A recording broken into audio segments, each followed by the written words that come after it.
guys, welcome back to my channel. So for today's video, I am doing a look inspired by the Urban Decay and Gwen Stefani collab palette. And this is what the palette looks like.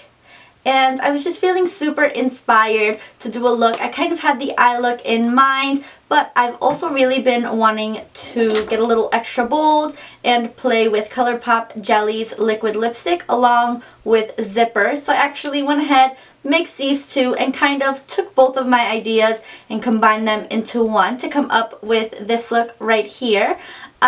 So yeah, obviously I was feeling extra daring. This is not by any means going to be an everyday look, but you can definitely swap this out for a completely nude lip. Get rid of the bold lower lash line, just do like your crease shade down there, and use the lid colors as like an everyday color, and then it's going to suddenly become a very understated look. But obviously with the dark lower lash line and the crazy bold lip, it adds like an extra bit of drama. You could also go ahead and keep the lower lash line, swap out the lip, and use that for more of a nighttime look. So yeah, you can go ahead, modify this to your liking, what fits your needs, and whatever your preferences are, what you're going to be most comfortable with. But I've just been really wanting to play around with these, so this is what I went ahead and came up with.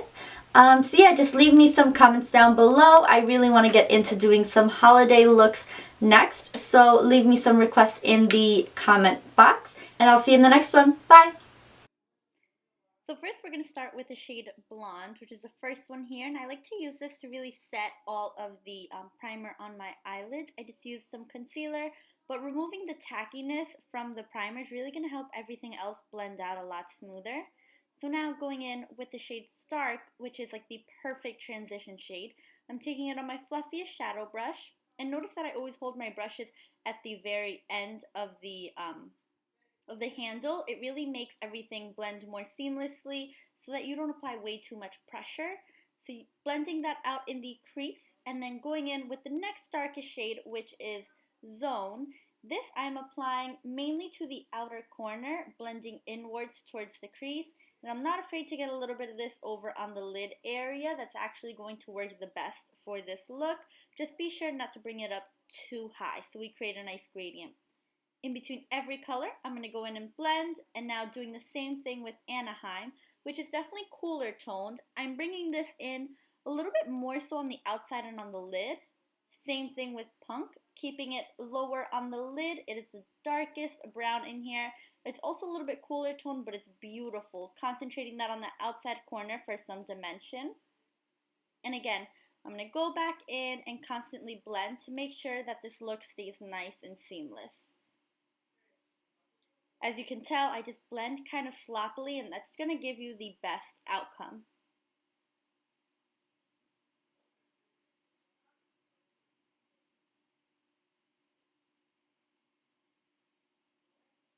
Next, going in with the shade Skimp, I'm just going to press some of this on about the inner half of the eye.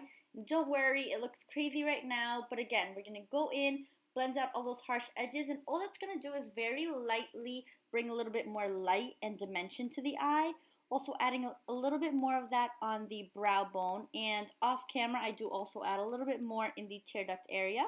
Now priming my face with my Too Faced Hangover RX. I've been loving this primer, and for whatever reason I've really been loving like massaging it into the skin. I find that it's a little bit tacky that way, and it helps really adhere to my foundation. I did my makeup in a super weird order, so next I'm just going to curl my lashes using, I think this is like a Japanese eyelash curler, but use whatever eyelash curler you have at home. Adding some mascara. This is my No Mascara Mascara by Dr. Perricone, which is one of the few items that I actually loved that I picked up from Dr. Perricone. If you haven't seen that video, I'll link it down below. Then going in with my Makeup Forever Ultra HD Stick Foundation. I just kind of stripe it all over my face. This is the shade Y245, I believe, which is like my perfect match. And I can't tell you how obsessed I am with this foundation. And with this Bare Skin Concealer, they are like a match made in heaven. I've been doing this new technique where I go ahead and apply my concealer where I normally would. actually before I blend the foundation in, and then when I blend them in together, and I find that this looks super seamless and just looks beautiful on the skin. My concealer is only like a half a shade lighter than my foundation is, so it's gonna add a little bit of brightness, but nothing too intense. And then going in with my Real Techniques, I think it's called like the Miracle Complexion Sponge. We're just going to go ahead and blend that all over. And I like to use the pointed edge under my eyes, but you'll notice I actually don't put any makeup on my forehead. That would be because now with the hairs with my bangs there and the natural oils from that, I'm actually acne prone on my forehead. So all I do is just take whatever's left over on the sponge and run it across that top area to make sure everything is seamless and blended. But that way I don't have tons of makeup just hanging out on my forehead all day, because I feel like under my hair that's really going to cause some breakouts. So I just don't find it to be very necessary. Next, going in with my ambient lighting powder and diffuse light, a new technique that I'm doing, I guess sort of similar to baking, but not really. I do apply tons and tons under my eye and on my nose, because I really do have an issue with my concealer creasing. So I do apply tons of it. This powder is so light, so finely milled, it's so beautiful that you can't apply too much. So once I pack it on there, I don't let it sit there and bake. I take a big fluffy brush, and as I blend a little bit over the rest of my face, I blend away all the excess powder, and it leaves the skin looking so flawless. And because of the way that the minerals are in the ambient lighting powder, your skin almost looks airbrushed, your pores disappear. It's really a beautiful powder. Next, on the lower lash line, again, the step that's going to look a little crazy until we get it all blended out. I'm taking the shade Serious, which is beautiful. It's kind of like a deep gray with some blue and purple iridescence in it.